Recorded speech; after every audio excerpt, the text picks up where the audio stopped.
السلام علیکم ورحمۃ اللہ تعالی وبرکاتہ۔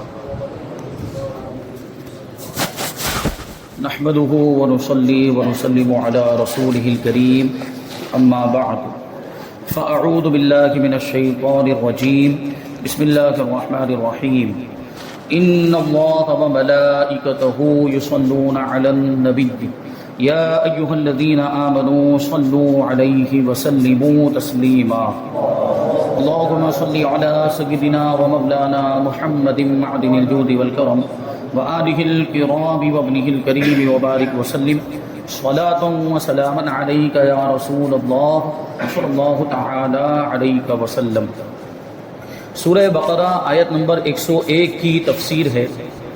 اللہ تبارک و تعالی ارشاد فرماتا ہے وَلَمَّا جَاءَهُمْ رَسُولٌ مِّنْ عِندِ اللَّهِ مُصَدِّقٌ لِّمَا مَعَهُمْ نبذ فریق من الذین اوتوا الکتاب کتاب اللہ وراء ظہورہم کأنہم لا یعلمون۔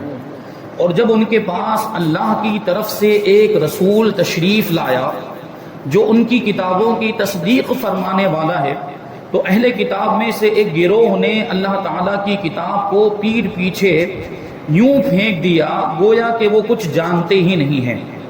یہاں رسول پاک جو رسول لفظ آیا اس رسول سے مراد سرکار دو عالم ہمارے آقا حضرت محمد مصطفیٰ صلی اللہ علیہ وسلم ہیں۔ یعنی جب ان کے پاس ایک رسول تشریف لایا یعنی ہمارے آقا حضور رحمت عالم صلی اللہ علیہ وسلم تشریف لائے، اور چونکہ آپ صلی اللہ علیہ وسلم توریت زبور وغیرہ کی تصدیق فرمانے والے ہیں، کیونکہ یہ تو سب آسمانی کتاب ہے، انبیاء کرام پر نازل ہوئی، تو جو اصل مضامین کے ساتھ نازل ہوئی وہ سارے مضامین میں حضور پاک صلی اللہ علیہ وسلم اور قرآن مجید ان ساری کتابوں کی تصدیق کرنے والا ہے، اور ہم بھی خود ان ساری کتابوں کی تصدیق کرتے بلکہ ہمارے ایمان کا حصہ ہے آسمانی کتابوں کو ماننا، توریت زبور انجیل وغیرہ کو اور دوسرے صحیفوں کو جو انبیاء کرام پر نازل ہوئے۔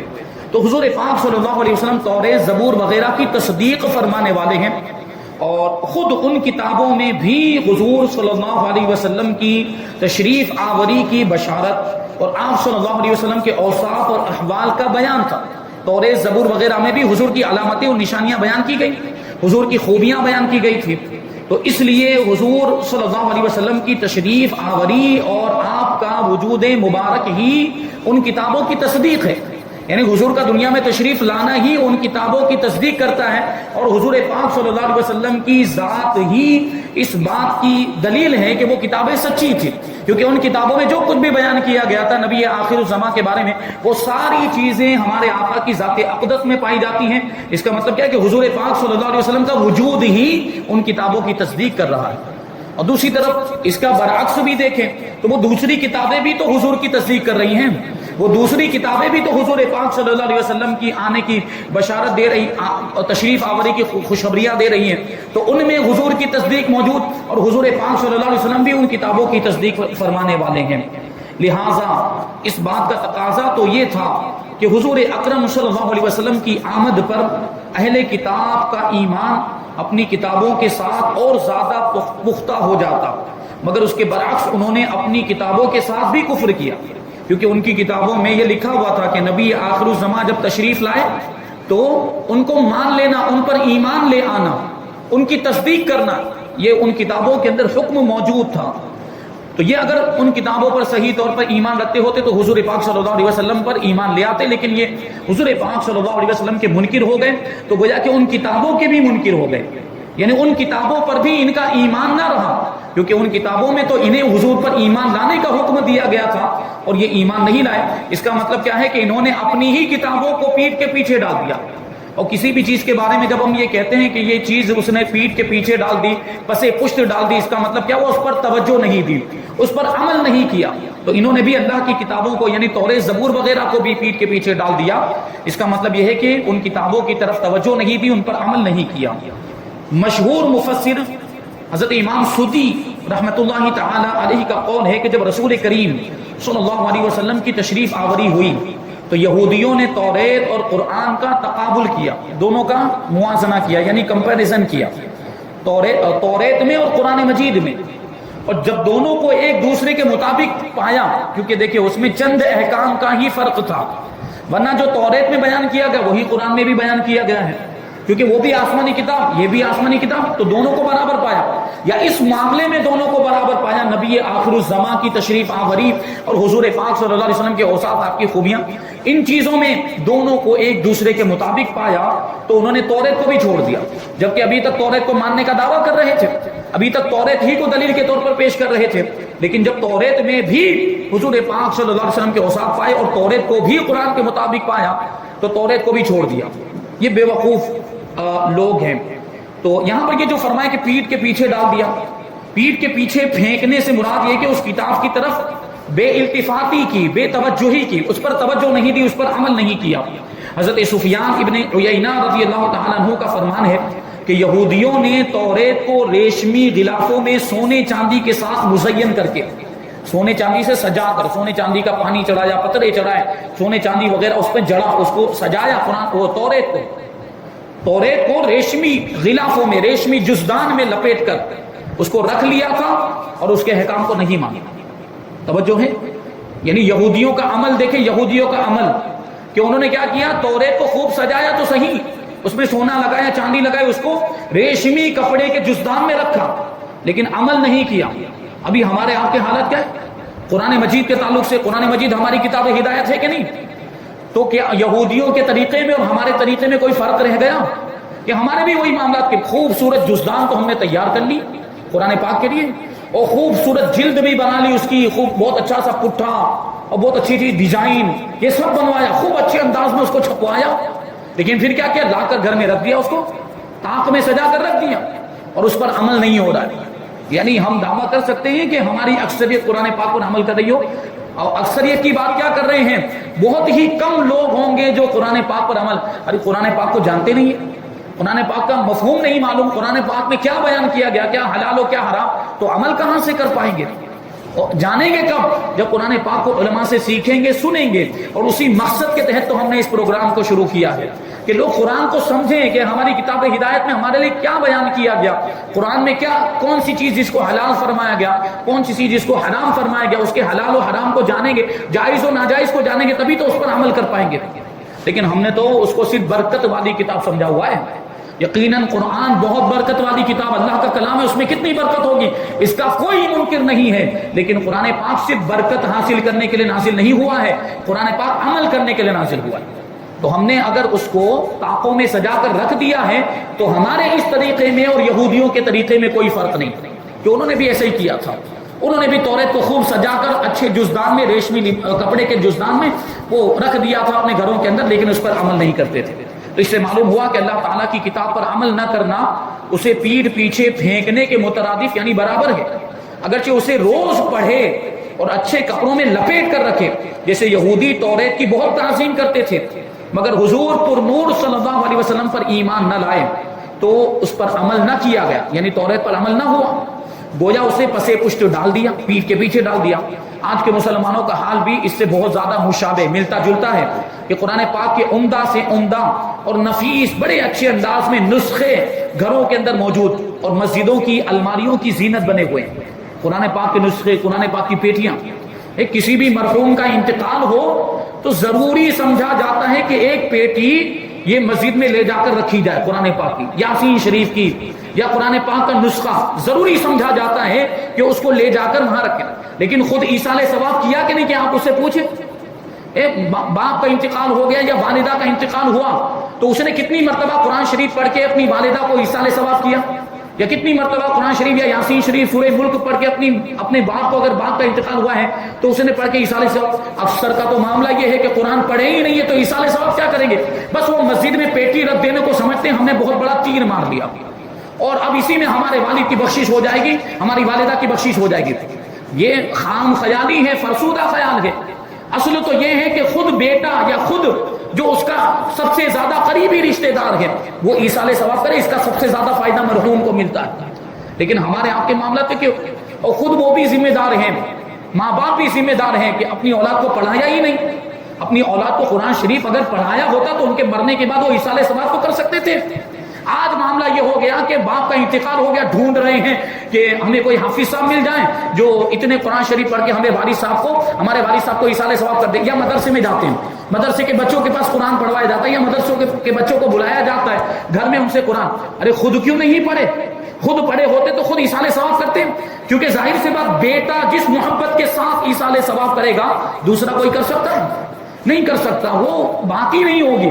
جو لگاؤ اور جو تعلق بیٹے کے ایصال ثواب کرنے میں جو نسبت ہوتی ہے، جو چیز ہوتی ہے، وہ دوسرے کے اندر نہیں ہوگی.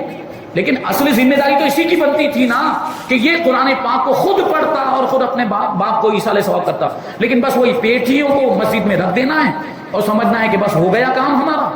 یہ اتنا کافی نہیں. تو وہی بات ہے کہ پیٹیاں سجا کر رکھ دی گئی مسجدوں کے. اب اتنی زیادہ مسجدوں میں پیٹیاں جمع ہو گئی. سوال پوچھا جاتا ہے، ہمارے پاس مسئلہ آ رہا ہے کہ حضرت اتنی زیادہ پیٹیاں جمع ہو گئی ہے کہ اب وہ ایکسٹرا پیٹیاں آ رہی ہیں، وہ استعمال ہی نہیں ہو رہی، وہ پڑھنے میں ہی نہیں آتی. کبھی قرآن خوانی بھی ہوتی ہے، کبھی ختم بھی تو ہوتے ہیں، لیکن وہ پیٹیاں اتنی زیادہ ہو گئی کہ اگر ان کو باری باری بھی اگر ہم رکھتے ہیں ایک ایک ختم کے اندر، تب بھی کچھ پیٹیاں بچ جاتی ہیں اور ان کا حق ادا نہیں ہو پا رہا ہے، ان کی تلاوت نہیں ہو پا رہی. تو اب ہم کیا کریں؟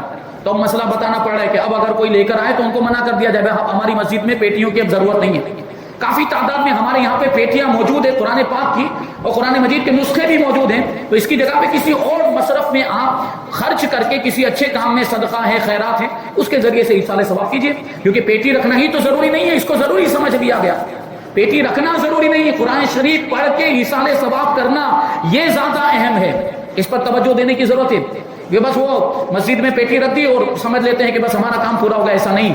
بلکہ اصل کیا ہے؟ ایصال ثواب، اس سے فائدہ پہنچتا ہے. صرف پیٹی رکھ دینے سے فائدہ نہیں، کیونکہ پیٹی آپ نے رکھ دی اور مسجد میں وہاں بس وہ الماری کی زینت بنی، کوئی پڑھتا نہیں، تو اس کا کوئی فائدہ آپ کے والدین کو نہیں پہنچ رہا ہے، مرحوم والدین کو نہیں پہنچ رہا. جب پڑھیں گے تو پہنچے گا. یہ ہے، یہ ہم کہتے ہیں کہ مسجد میں رکھنے کا ایک مقصد یہ ہوتا ہے کہ لوگ اس کو پڑھیں گے. اگر پڑھیں گے تو پھر ایصال ثواب پہنچے گا، ثواب پہنچے گا اگر پڑھیں گے تو. لیکن میں نے بات بتائی آپ کو کہ اتنی زیادہ پیٹیاں جمع ہو گئی، آپ خود جانتے ہوں گے اس چیز کو. اتنی زیادہ پیٹیاں کہ وہ اگر ایک ایک نمبر بھی لگائیں تو بہت سی پیٹیاں ایسی ہوں گی جن کا نمبر ہی نہیں آئے گا، ان کی تلاوت ہی نہیں ہو پاتی. تو اب ثواب پہنچے گا؟ مجھے بتائیے. تو پھر ایسی پیٹی کو مسجد میں رکھنے کا کوئی فائدہ ہوا؟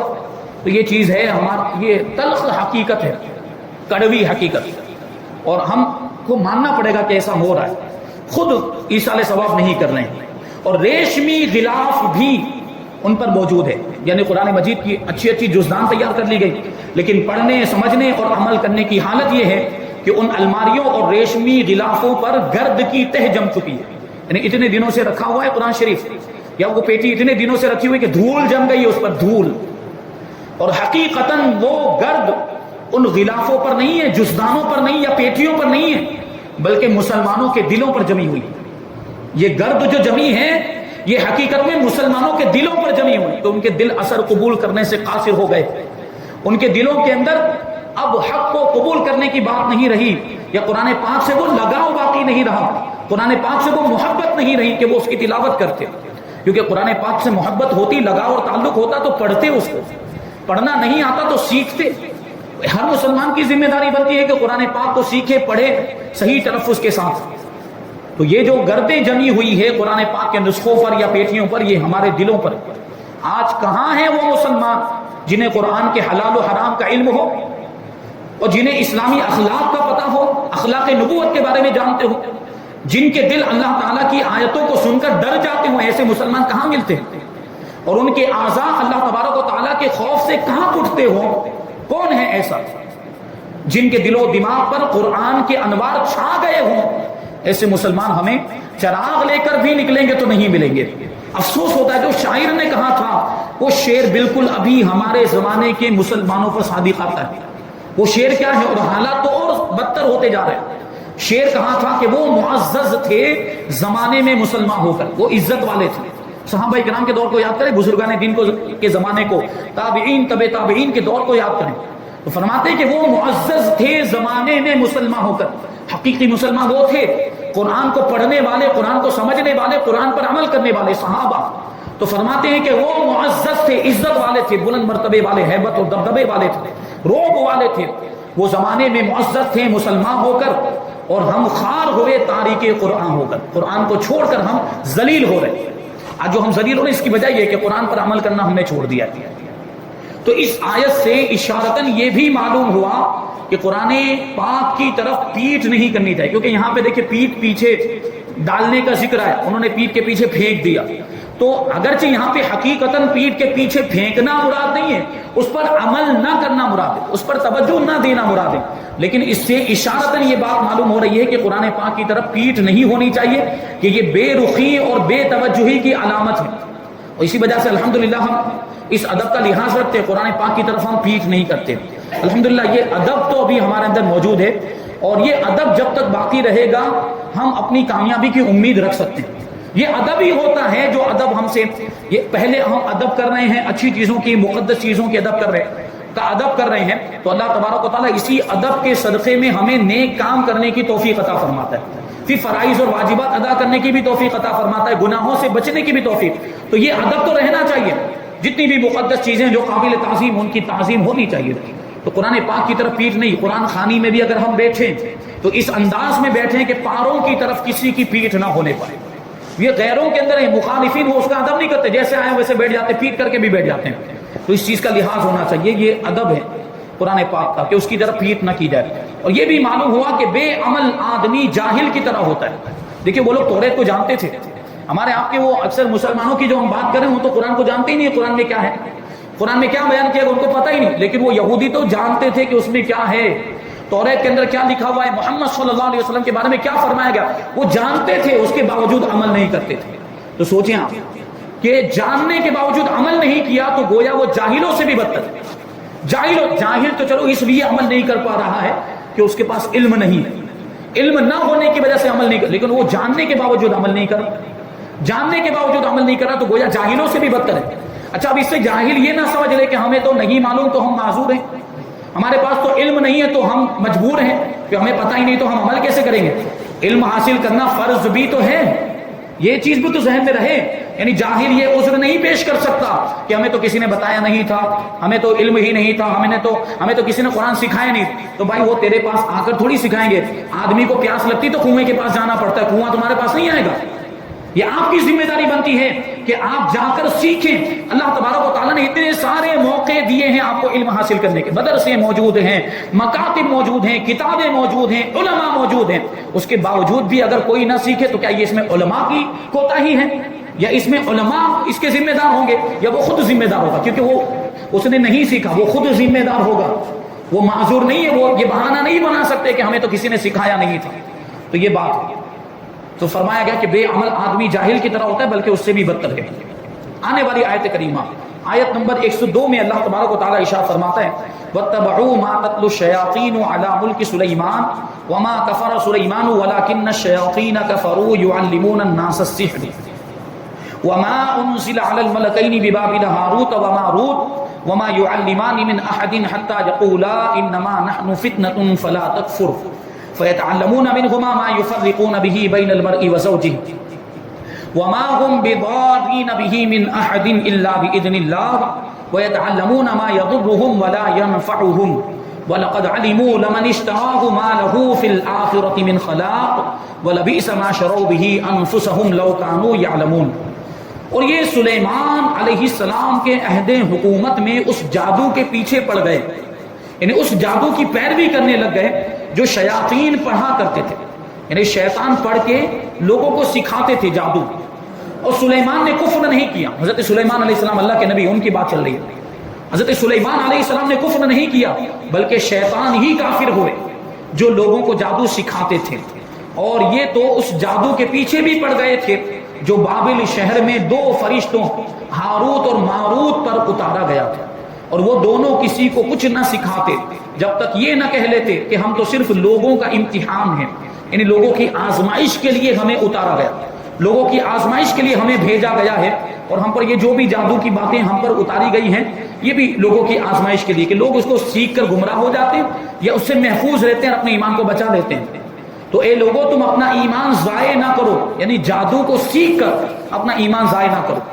ان فرشتوں نے، وہ لوگ ان فرشتوں سے ایسا جادو سیکھتے جس کے ذریعے مرد اور اس کی بیوی میں جدائی ڈال دیتے، حالانکہ وہ اس کے ذریعے کسی کو اللہ کے حکم کے بغیر کوئی نقصان نہیں پہنچا سکتے تھے۔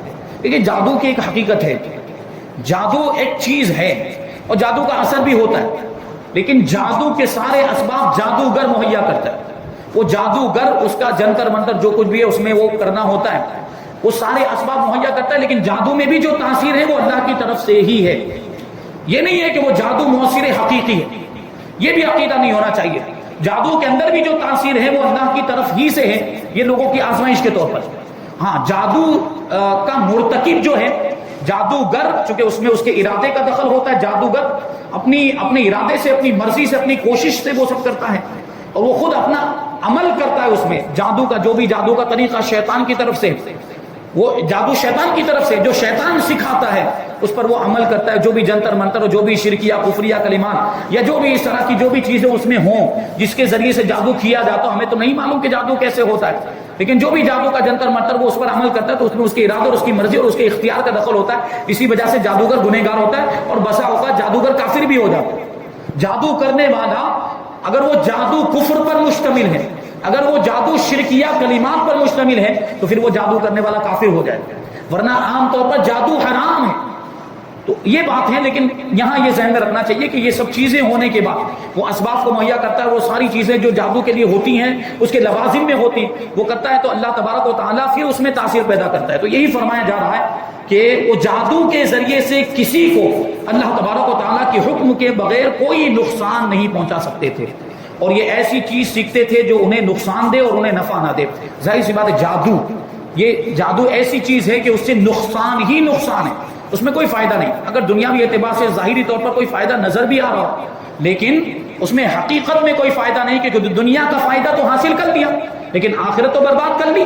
جادو کرنے والے نے آخرت برباد کر لی، وہ آخرت میں جہنم میں جائے گا، کیونکہ کم سے کم حرام کا تو مرتکب ہوا.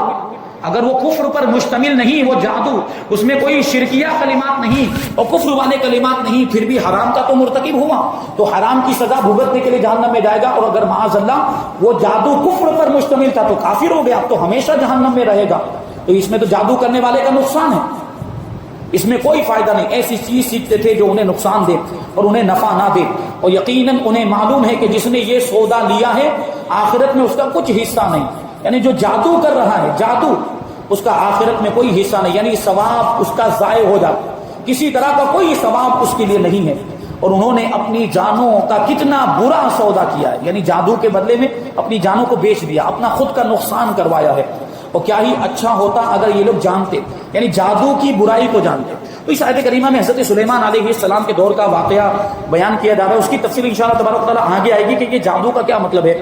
اور یہ بابل شہر کی بات ہے. بابل شہر، اس شہر میں حضرت سلیمان علیہ السلام وہاں پر حضرت سلیمان علیہ السلام مقیم بھی تھے، اور یہ ہاروت اور ماروت کو اسی شہر میں اتارا گیا تھا.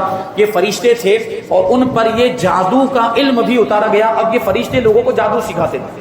اب سوال یہی ہے کہ فرشتے ہو کر لوگوں کو جادو کیوں سکھاتے تھے؟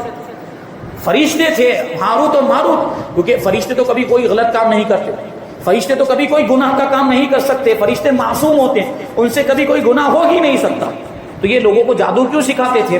تو اس کا سیدھا جواب یہ کہ وہ اللہ کے حکم سے سکھاتے تھے، ان کو اللہ کا حکم تھا. اور آیت کریمہ کے اندر یہ بات موجود ہے کہ وہ کسی کو بھی جادو نہیں سکھاتے تھے، مگر ہر کسی سے یہ بات کہتے تھے کہ مت سیکھو، ہم تو فتنہ ہیں، ہم تو آزمائش ہیں، ہم اللہ تبارک و تعالیٰ کی طرف سے امتحان کے طور پر نازل ہوئے، اور یہ جادو بھی تمہاری آزمائش کے لیے ہے، تو اسے مت سیکھو ورنہ تمہارا ایمان ضائع ہو جائے گا. لیکن پھر بھی لوگ سیکھتے تھے. تو اب اس میں کوتاہی کس کی طرف سے ہوئی؟ جو سیکھنے والے ان کی طرف سے ہوئی. فرشتوں کا اس میں کوئی قصور نہیں، قصور انہی لوگوں کا تھا کہ کہنے کے باوجود فرشتے کہہ رہے ہیں کہ مت سیکھو، پھر بھی سیکھ رہے ہیں، تو قصور انہی کا ہوا. تو بہرحال اس کی تفصیل اور اس کے تعلق سے کچھ اور دلچسپ معلومات جادو کے بارے میں، اور جادو کی حقیقت کیا ہے اور جادو کا حکم کیا ہے، انشاءاللہ تبارک و تعالیٰ یہ ہم آگے تفصیل سے شامل کریں گے. اللہ تبارک و تعالیٰ کی بارگاہ میں دعا ہے کہ جو کچھ بھی بیان ہوا اس پر ہم سب کو عمل کرنے کی توفیق عطا فرمائے، اور نور قرآن سے ہم سب کے دلوں کو روشن اور منور فرمائے. وما علینا الا البلاغ. السلام علیکم.